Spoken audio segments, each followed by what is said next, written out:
Everyone, and welcome to the WCEG Network on the WCEG Talk Radio. We are the worldwide community empowerment group where we speak live into the community. I am Dr. Babs, your show host for this evening's segment on the holistic perspective. It is time for another exceptional educational experience as we discuss on this National Fitness and Sport Month, best practices to make movement our medicine. So we are live on all our social media handles, Twitter, Facebook, IG, YouTube, and definitely the WCEG Talk Radio Network. So please tag your friends, share with your neighbors, and stay updated with all our programs. We are here to impact life, and we appreciate you for your time and your support. So before we get started, I do have two announcements to mention. The information that I will be sharing today with you does not serve as a patient-doctor interaction or relationship. It really just helps you on your wellness journey. So please maintain your relationship with your provider. And the second announcement is that the views and opinions expressed by myself or guests do not necessarily reflect those of the WCEG Network and management. I always like to begin with an inspirational quote, and this one is about fitness and physical activity. So, exercise is king, nutrition is queen. Put them together and you have a kingdom. And that's by Jack LaLanne. And there's another one that really struck a chord with me, and it says, your body can stand almost anything. It's your mind that you have to convince, and that's by George Berkeley. So, pretty much, we can do whatever we set our minds to do. We need to understand the reason, the value, why we're doing it. And that will definitely bring the true essence of our wellness and our health. So again, welcome if you're just tuning in. I am Dr. Babs. I am your show host for this evening's segment on the holistic perspective on the WCEG Network. We are here to enrich you with information that will be inspiring as well as impactful. Today's topic is just talking about movement as medicine. This is an awareness month where we talk about physical activity. So that's what we're going to dive into today. All right, my goal this evening, a couple of objectives I want to meet. I want us to discuss the benefits of physical activity.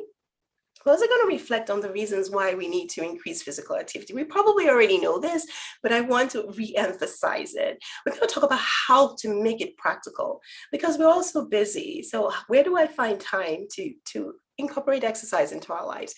I'm going to talk about the different types of exercise and then creating smart goals to make it happen. Definitely, we're going to end by talking about barriers and how to overcome those barriers. And I would respond to some frequently asked questions. So I welcome your engagement. Please stay tuned, send in your questions. All right, I'm here to respond to them. And let's just get healthier together. So I'm going to go ahead and share my screen because I do have a screen to keep me on track. All right, so let's get started. I already stated what the topic is. I already talked about the objectives.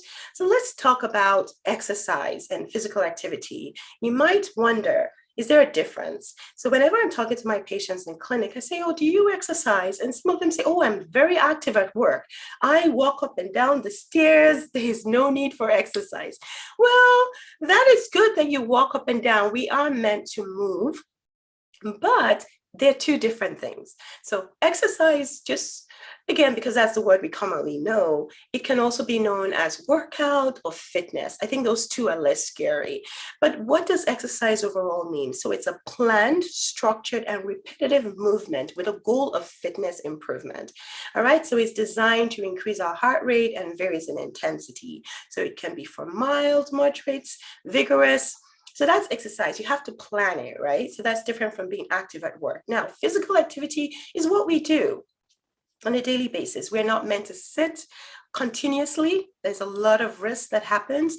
Did you know that just being sedentary, where you sit for hours, anything more than 5 hours without standing, is equivalent to the risk factors that you get from just smoking? So there definitely is a difference. So physical activity is just activity that is integrated into your daily routine. So you can see that if you're active at work or you're a grandparent or a parent that you're chasing after your kids, that's just physical activity. So it could be shopping, grocery shopping, it could be being in the yard, all those things that it just, it's part of your routine. While exercise could be vigorous, of course, the swimming, the running, the jogging, the walking, brisk walking. So that's the difference. Now, why is this all important? It's so important because numerous health benefits. Again, the one that I know we like to talk about is reduced body fat, right? It increases our lifespan. There's been several studies that have shown that when we are not active, because the body is meant to move, blood is supposed to flow. It doesn't say stagnant. When we're not active, we're actually reducing our lifespan. It oxygenates, gives our body oxygen. It strengthens our muscle. As we get older, our muscle begins to, it shrinks, but we need to strengthen those muscles. So that's what happens. It helps us to manage chronic pain. I know I have a family history of arthritis. And I remember when I was less active because I was busy at work, my joints were hurting me so much more than when I was active. It helps us to fight viruses and infections and diseases. It decreases all those chronic diseases because, again, if you don't have excess weight, then you don't have all the complications that come along with excess weight. It helps to boost our mood. And I'm sure some of you can testify to that whenever you're active, physically active, you find that your mood is, you have all those endorphins, all those feel-good hormones. You might not like it when you start, but when you start walking, then you enjoy it. It helps with mobility. Why? Because you have all the lubricants, all the fluids in your joints. They're helping your joints move. A lot of things in memory, blood flow to the brain. So many, many, many benefits.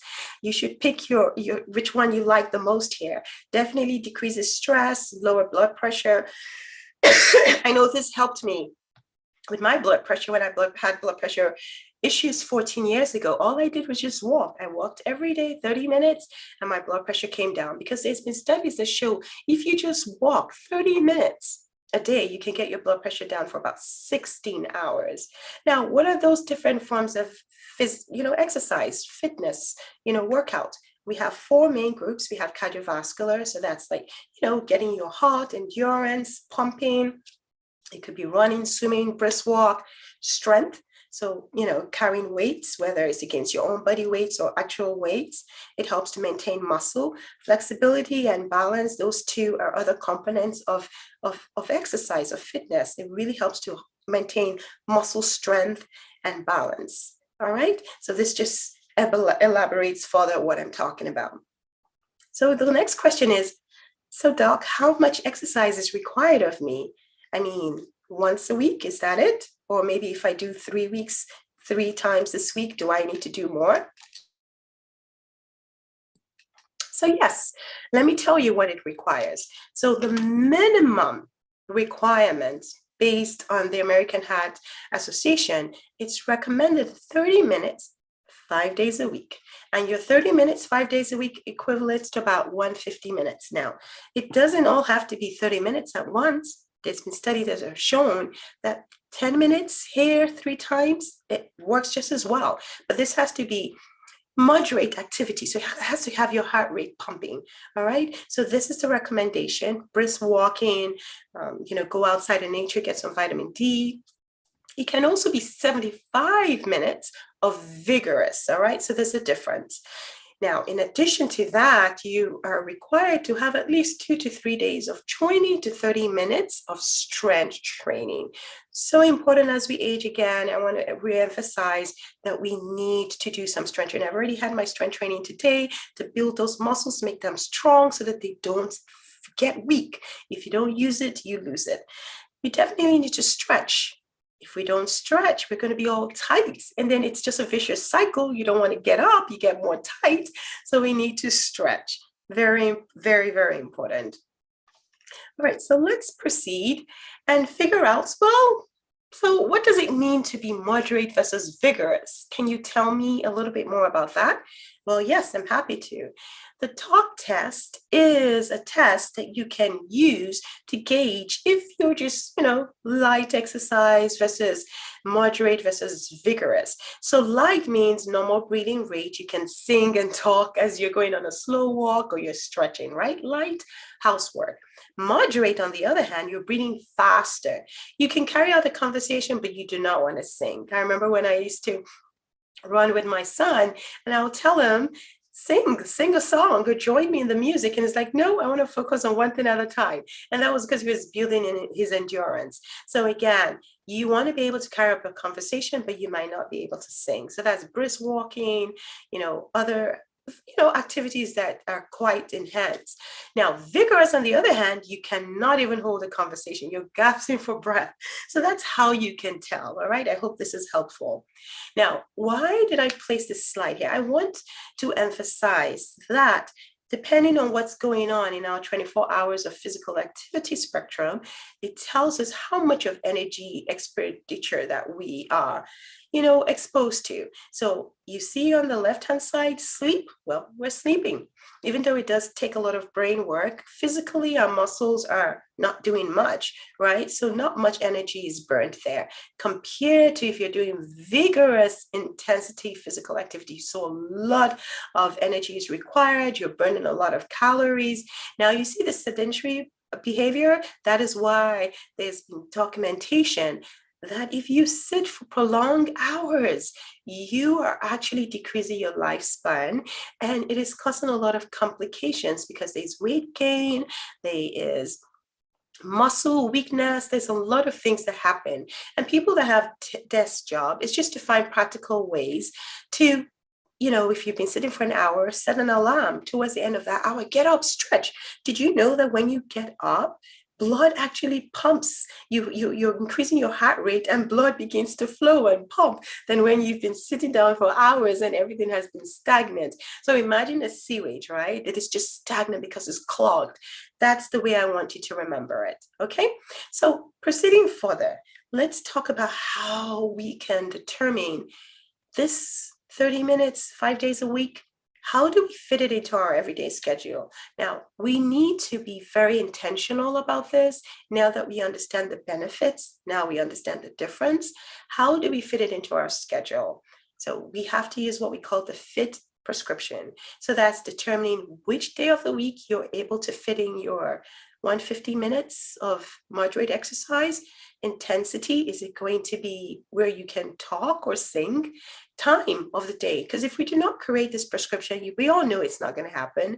We have to put it, we have to schedule it. It's an appointment with yourself. It's your self-care time.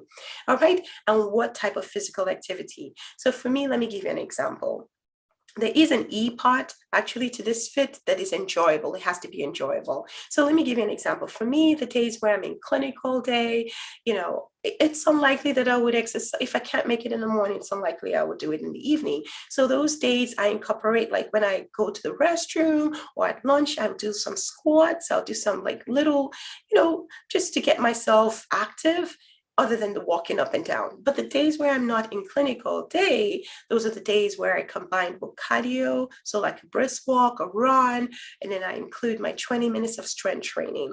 Okay, so it's really looking at the days, the time slot, and the activity that you're going to do. Definitely make sure it's enjoyable. That is what a fit prescription. So I want you to think about this as I'm talking about it. Begin to create that for yourself. It might seem a little, tough at the beginning, but again, remember what the inspirational quote I said: where your mind goes, the rest of your body goes along. Okay, so physical activity prescription, this is an example of what it looks like. I just shared my example with you. You got to figure out, when are you going to fit it in, what time. Some people, when they're watching TV, during the commercial breaks, they do some strength training, do some strength training, do some flexibility, do some stretches. There's always time if we think about it and create, be intentional about what we're doing with our different times. All right. Now, I want to stress over here that no matter how slow you go, I don't want you to discount that, because it all adds up. So the little activities here and there all adds up to become a bigger outcome for you.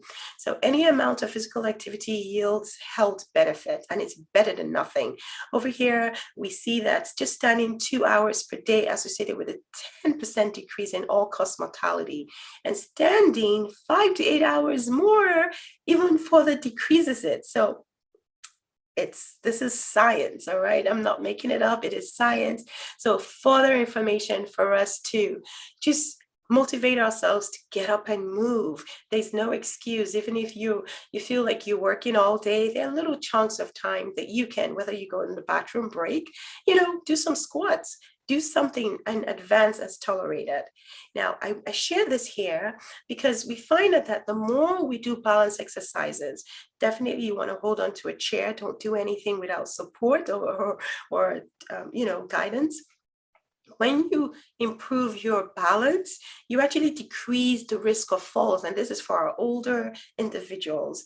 You decrease the risk of fractures, you decrease the risk of hospitalization. So there's a lot of benefits in improving our balance.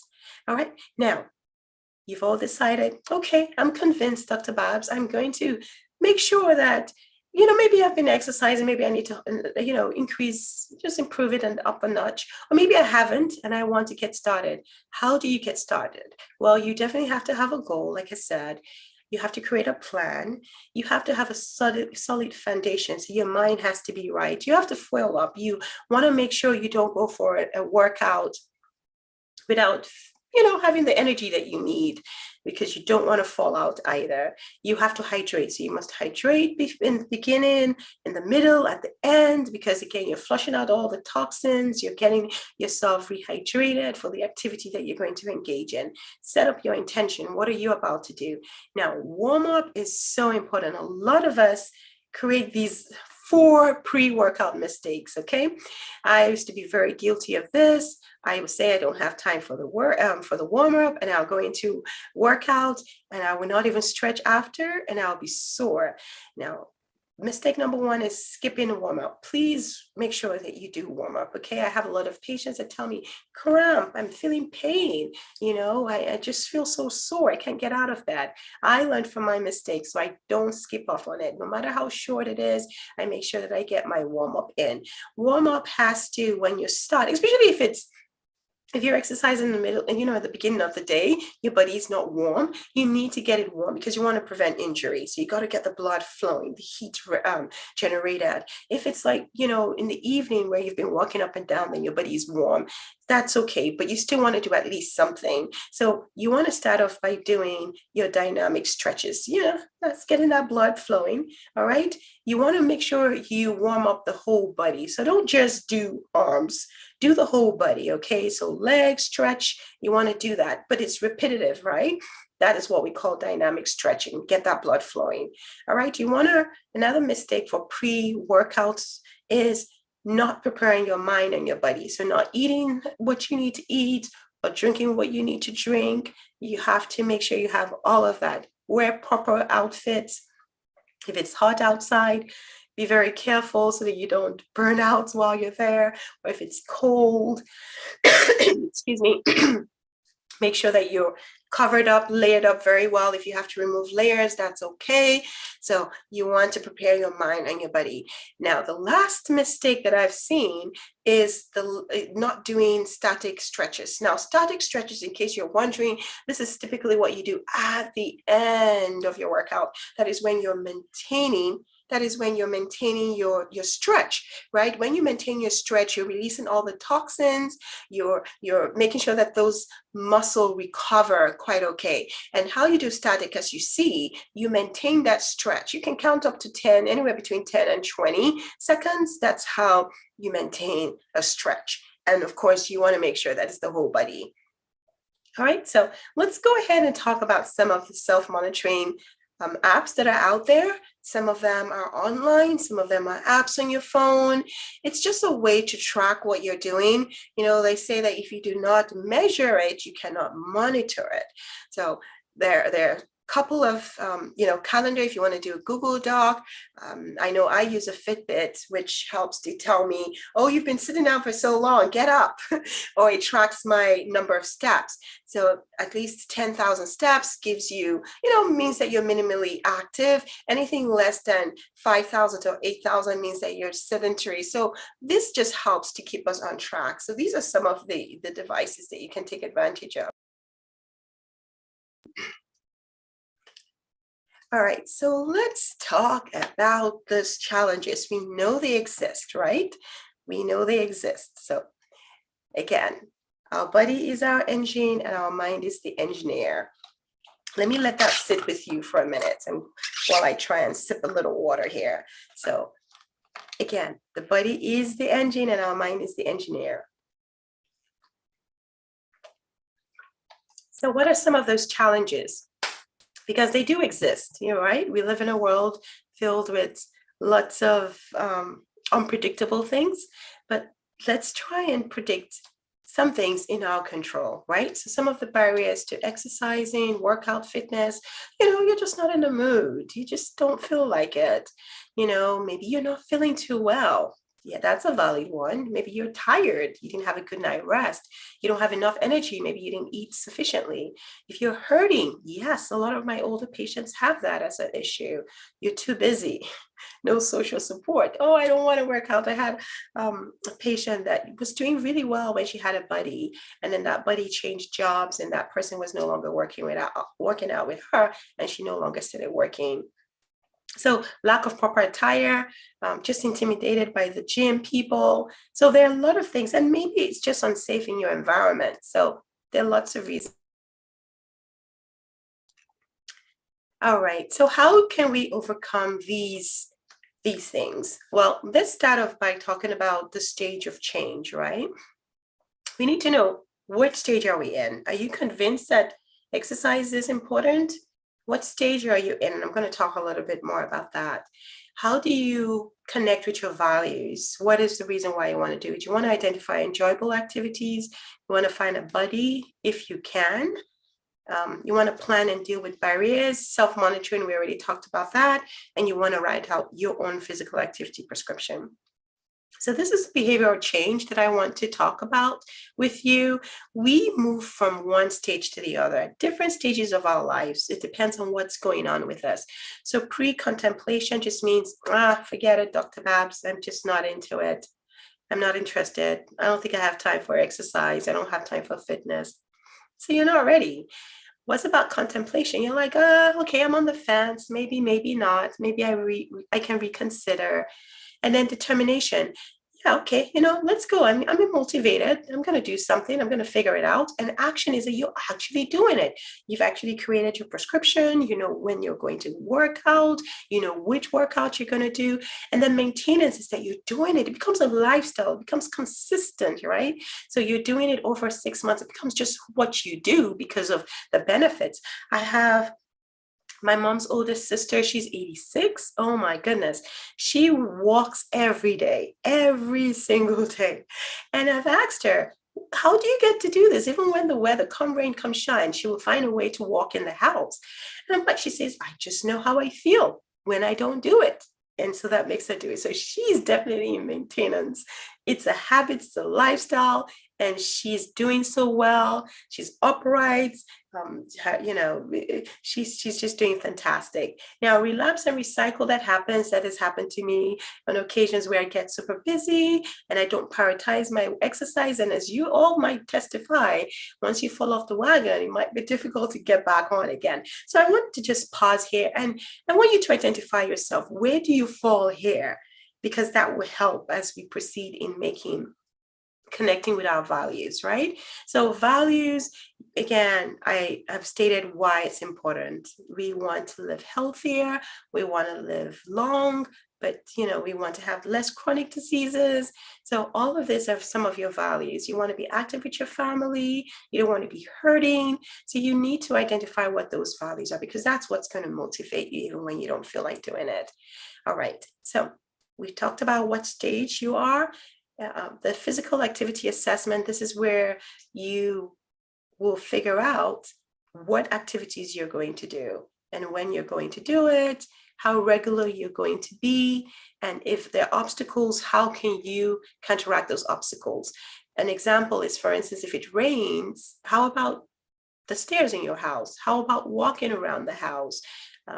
How about a YouTube video where there are tons of walk, and I'll put some link on the page, on the Facebook page, where you can walk in your own house. And all you just need is a space and you walk. So we need to always look for backups. Let's not say, oh, the weather is terrible outside. I've used that before, but I've learned to be intentional about it with my backup plan. Okay. All right. So we got to figure out what activities we love to do.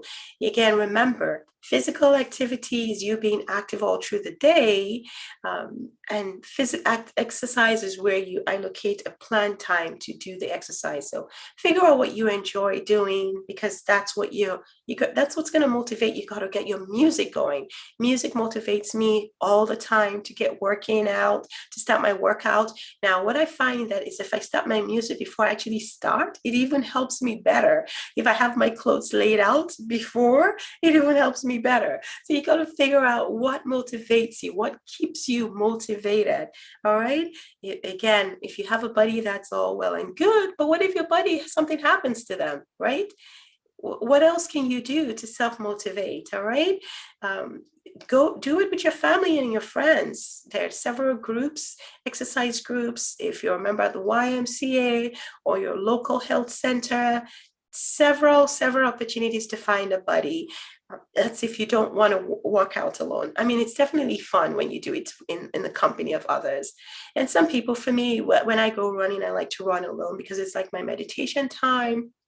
If I'm walking, it's the time I meditate, it's the time I pray. I do a lot of things there. But of course, there's always place for having a buddy. All right. Planning and problem solving. This is where I spoke about backup plans, right? So, if it doesn't work out one day, which other day can you have? Now, I want to say here that, we said 30 minutes, 5 days a week. So that's 150 minutes. So aim for 5. If you aim for 3 days, then you will stop at 1. So aim for 5. So that if you stop at 3, at least you've made progress. And I want to say there's nothing such as none or nothing. So none or on. So if you don't get in day 1 or day 2, then forget it. I'm going to start the next week. Please don't do that. Every little movement counts. It adds up. It adds up. So give yourself grace if you're just starting. Just start gradually, advance as tolerated, but always push through. If you just start off with, you don't have 30 minutes, okay, do 10 minutes and then find another 10 minutes in the day. So these are some of those planning and problem solving barriers that you want to go through. Again, some sustainable behavioral change. I talked about some of those self-monitoring things that you can use.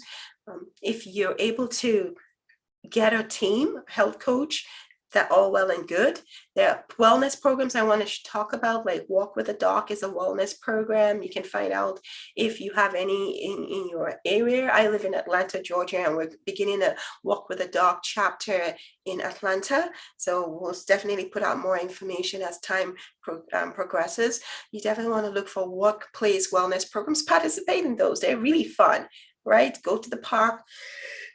Excuse me. Go to the park, fitness centers and health clubs. These make it sustainable. This keeps you going. Like right now, I'm in an 8-week challenge with F45. It's a workout place that I recently joined.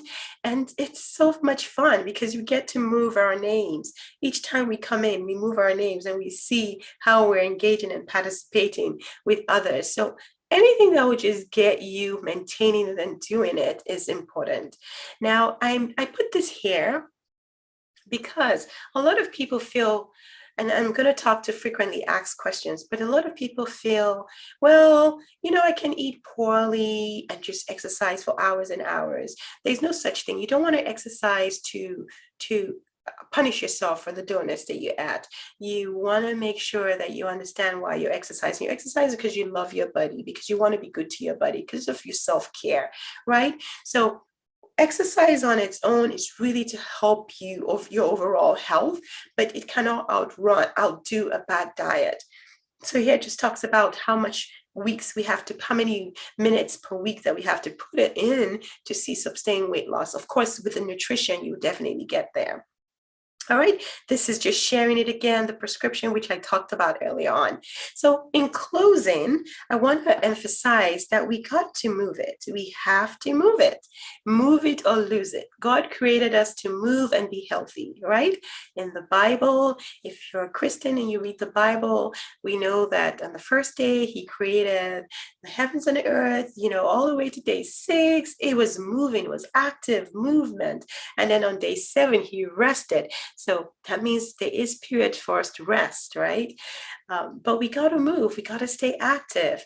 If you don't move, these are the things that will happen, physical and mental losses, and we don't need that. It can create poor health conditions because unfortunately, if we don't move, then we have an accumulation of excess weight, and excess weight causes just a cascade of inflammation, of joint issues. Another thing, of course, we lose our mobility. If we're not moving, we're not getting the blood pumping, we're not having our joints lubricated, all right? We don't even have endurance. I've had patients say, I get up, I just go for the mailbox and I'm short of breath. That's because your body is not used to moving. So you got to move, build that endurance, and just hang in. Just hang in there. When you're feeling a little short of breath, just push yourself through.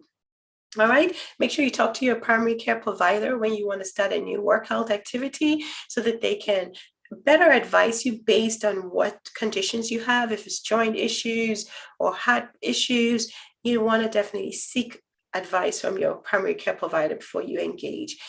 What other things happen when you move? If you don't move, you would lose independence and quality of life. You don't want to be in your older age relying on people to help you do things, all right? And you don't want to lose your well-being. So these are all the benefits of moving. Movement as medicine. Movement as medicine.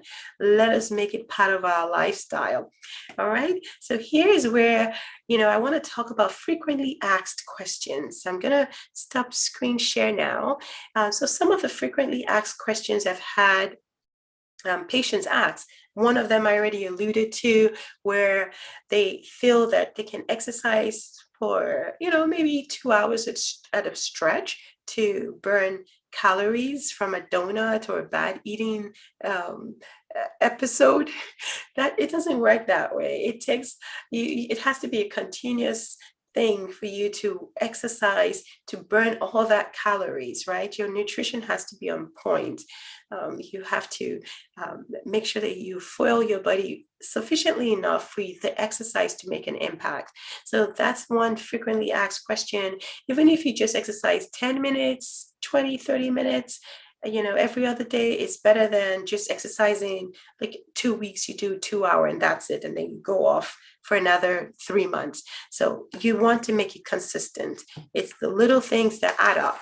Other frequently asked questions is like the desk job that I talked about. Well, but I have to be sitting all the time.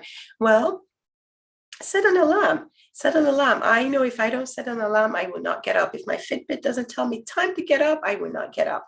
So within the hour, once you're about to sit, set an alarm. In the last, like maybe 5 minutes to that hour, get up, stretch, stretch, do some stretches, just do anything to get that blood flowing. Again, as I said, when you get up, blood flows, you feel better, can hold some stretches. Other questions that I've had, people ask me, so, okay, yeah, but I have joint issues. I have arthritis and it hurts more to exercise. Okay, well, how about low resistance exercises? There's several forms of exercise that are low resistance, low impact against your joint. For instance, water aerobics is one. You are not putting a lot of impact on your joints. It really helps to lubricate those joints. And it's a fantastic mood stimulator. So water aerobics is one. You don't have to be a swimmer. Just get in the water and do some physical activity there. Bicycle, stationary bike, that's also good. Just good old walking. You want to make sure you have proper shoes though, okay? So if you're flat feet, no arch, make sure that you're wearing proper shoes that have the inserts and the socks that are thick enough to support you, okay? Make sure that for joint issues, make sure that your nutrition is on point. So get rid of inflammation foods. Like I said, I have a family history of arthritis. And I remember when I wasn't working out as consistently or I fell off the wagon, my joints were hurting me more. So the more I exercise, I actually feel stronger and I have less pain. And, I used to be a sweet tooth. I'm mindful of what I eat these days. I know that inflammation foods actually trigger my joint issues. So cutting back on that. Another question that I get is, yes, do I eat before a workout or is it after a workout? So there's a lot of back and forth with that. You definitely want to see what feels right for you. it is recommended to eat something light, right? Because you don't want to go and do a vigorous, moderate workout and you're throwing up everything. So something light, usually we say like a banana, if you can tolerate banana, to get you, those muscles, the potassium that you need to get those muscles contracting the way they need to before and after.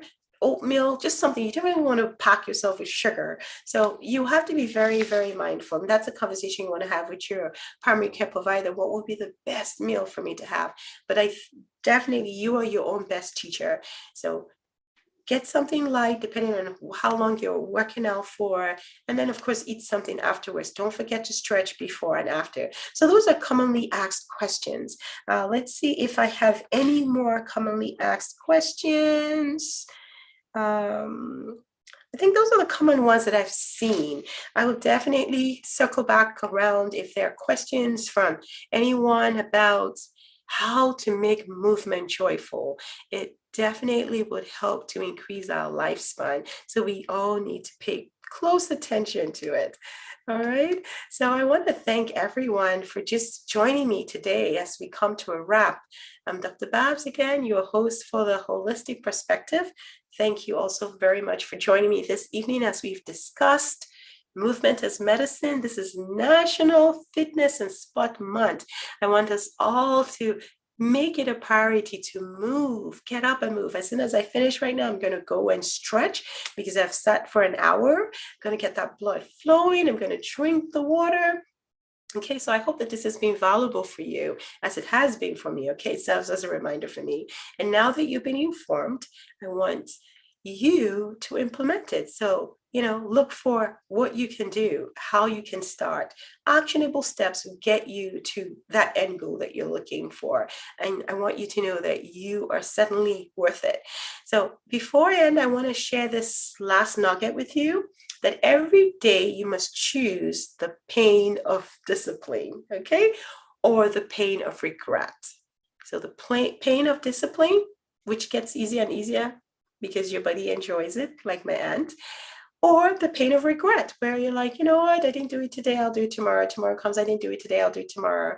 And this is by Jim Robin. We do need to pay closer attention. Yes, okay, awesome. Looks like we have a question. Let me go ahead and take a look. Awesome. Okay, so how much water is recommended before exercise? Okay, so water before exercise is really just to get you hydrated, all right? So I would say between a cup or two. The caveat to that, though, is if you're going far away, like if you're not working out in your house or where there's a restroom, you might be caught having to use a restroom. So you have to know yourself. I am always caught in that. So before I go for a walk, if I'm walking away from the house, I have to make sure that I've emptied my bladder so I don't get caught doing, having to use myself and break my whole momentum. So that would definitely be important. Now, generally, in terms of water, it's really half of your body weight for the total day, provided you don't have any chronic diseases. Okay. But in terms of how much water before you go, if you're dehydrated, go ahead and drink some water. And of course, you top it up with when you finish. Some people say electrolytes. Okay, you can do that if you sweat a lot. I sweat a lot. So like a little pink Himalayan salt, I put that in it, and maybe not.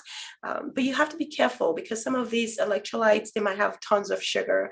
So you want to make sure you're just staying hydrated. Okay, so I hope that helps. Let's see. Okay, so there's another question. Okay, very good. I'm glad that you will start back with light movements. Awesome. That's it. Just start. You will feel a whole lot better. Your joints will thank you. You wouldn't have all those complaints of tightness, stiffness, all of that would just go away. Definitely. Awesome. It has tons of values for us if we make it a consistent thing and just advance as tolerated. Yes, very good. All right, I really appreciate all the questions. I think I might have covered everything. All right, so I look forward to seeing you all back for our next season, which starts September 20th. Thank you also very much for your engagement. I will follow back up in the chat box. I'll place, just information and the different apps and websites that you can track, and how you can find a buddy, just different things that will be helpful, that will help promote your movement as medicine. So I wish you and yours a wonderful summer. So be safe and be well. Thank you.